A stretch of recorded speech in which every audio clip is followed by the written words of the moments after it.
Hello students, today our topic will be space quantization.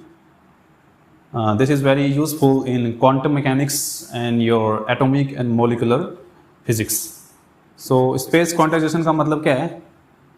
Quantization का तो आपको पता चल रहा होगा, कोई कॉन्सेप्ट है या कोई फिजिकल क्वांटिटी है, जब उसको क्वांटाइज करने की कोशिश करते हैं, so that term is used there. And space, you can refer to the space like positions, fixed position in space or some distributed dynamical systems.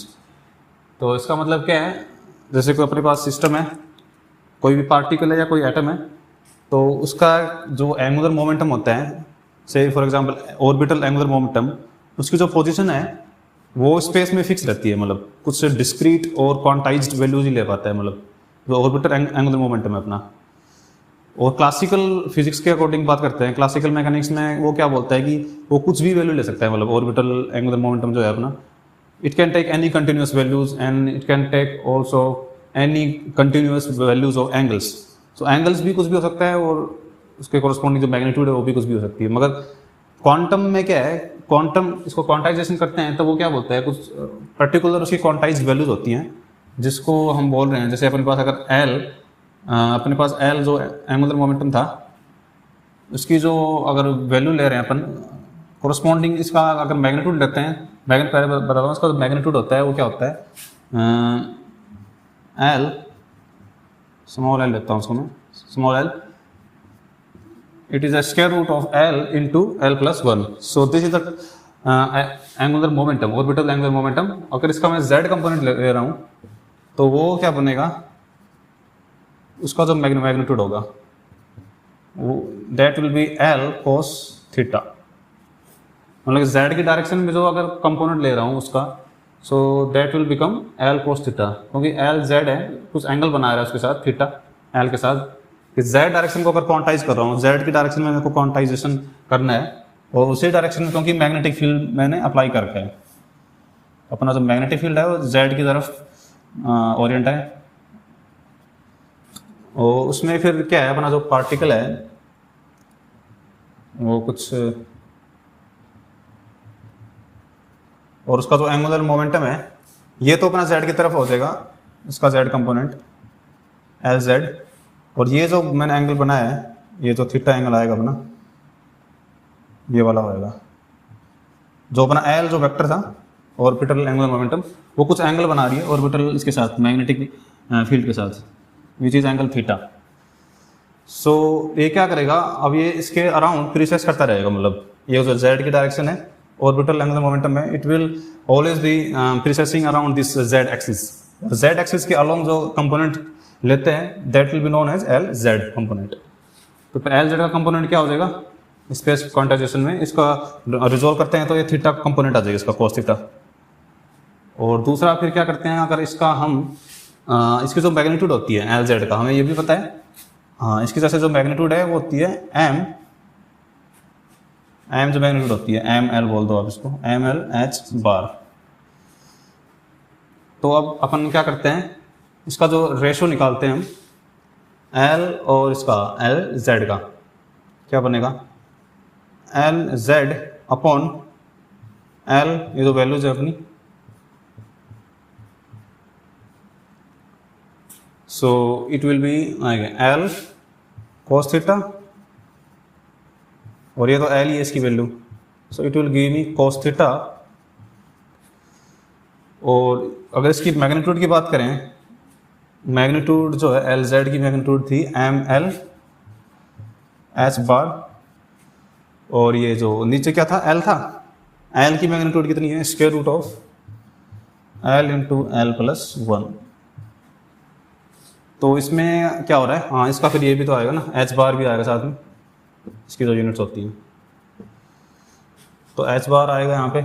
अब यहाँ पे एच बार से एच बार कैंसिल हो जाएगा, तो क्या बनेगा, कोस थीटा अगर पूछे न्यूमेरिकल्स में, उसका फॉर्मूला फिर क्या बन जाएगा अपने पास, M L upon L into L plus 1 का स्क्वायर रूट। और इसके बाद क्या अपने पास एक कॉन्सेप्ट जो आ रहा है इस अपनी जो रेंज होती है थीटा की रेंज कितनी होती है, मतलब सॉरी कोरस्पॉन्डिंग कोस थीटा की जो रेंज होती है -1 से लेकर 1 तक वेरी करता है ना कोस थीटा। मगर इसमें क्या है, यहाँ पे कुछ लिमिटेड वैल्यूज होती हैं, कुछ मतलब डिस्क्रीट बोल सकते हो या क्वांटाइज्ड वैल्यूज होती हैं एंगुलर मोमेंटम की। और वो वैल्यूज क्या क्या होती हैं, हो सकती है, मतलब उसके कोरस्पॉन्डिंग जो वैल्यूज होंगी। तो जो एम एल की वैल्यू क्या होती है, आप एम एल की वैल्यू आपको देखनी पड़ेगी। एम एल जो वेरी करेगा कहाँ से लेकर कहाँ तक, मतलब -L होएगी, उसके बाद -L +1 होएगी, फिर इंक्रीज करता जाएगा और लास्ट में कहाँ तक चला जाएगा, L तक आएगा। इससे पहले L -1 आ जाएगी और बीच में 0 भी आएगा। मतलब तो टोटल जो वैल्यूज है अपने पास, टोटल वैल्यूज कितनी होती है, इसकी मल्टीप्लिसिटी की बात करें, multiplicity is 2L + 1, this is your multiplicity. और अगर न्यूमेरिकल्स में दे दिया जाए कोई L की वैल्यू, उससे पहले हम देखते हैं इसकी जो रेंज होती है, रेंज मतलब किन वैल्यूज के लिए वो रहता है रिस्ट्रिक्टेड।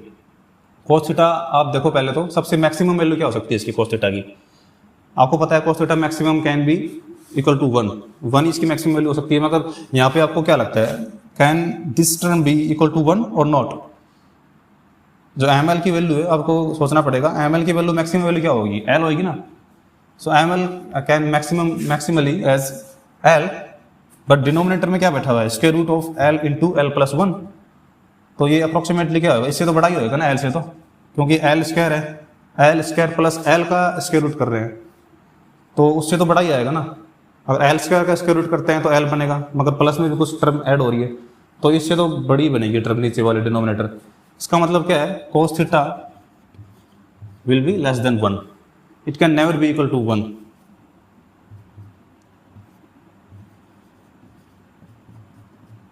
और दूसरे क्या बोल सकते हैं, in another words we can say theta can not be equal to 0 degree.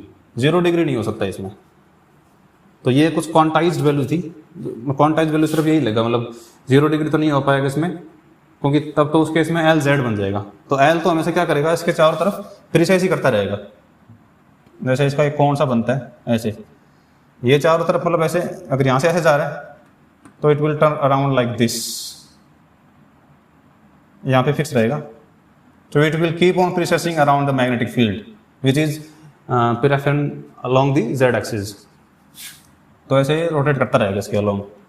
वो कुछ पर्टिकुलर वैल्यूज रहेंगी, जैसे यहाँ पे कुछ एम जेड की ये वैल्यूज हैं, एम तो ये हो गया जेड की तरफ, कुछ एल की वैल्यू दे दी मैंने, एल की वैल्यूज फॉर एग्जांपल 2 ले लिया, तो 2 के कोरस्पॉन्डिंग जो वैल्यूज आएंगी एम की वैल्यूज 2, 1, 0, -1, -2, तो उसके कोरस्पॉन्डिंग कुछ फिगर्स बनेंगी, तो उनमें ही वो फिक्स रहेगा उसका। तो मतलब कहने की बात ये है, इसका जो मोमेंटम है दैट विल बी क्वांटाइज्ड, कुछ फिक्स वैल्यू रहेगा, मतलब कि।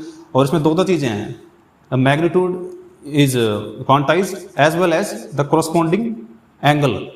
तो एंगल भी फिक्स रहेगा और अपना जो corresponding मैग्नीट्यूड है वो तो है ही क्वांटाइज्ड। तो थीटा की जो वैल्यूज हैं वो भी क्वांटाइज्ड रहेंगी, मतलब वो जैसे क्लासिकल में क्या बोला था, कंटिन्यूस वैल्यू हो सकती है, वो कह रहा कुछ भी वैल्यू ले सकता है, मगर क्वांटम में नहीं है, क्वांटम में रिस्ट्रिक्शंस हैं। तो ये कुछ लिमिटेड वैल्यूज ले पाएगा, जैसे वो भी इस पर डिपेंड करती हैं कोस थीटा, जो कि इससे डिसाइड हो पाएंगी। ये जो फॉर्मूला है ना ML वाइज इसका। So that's all about space quantization. Thank you.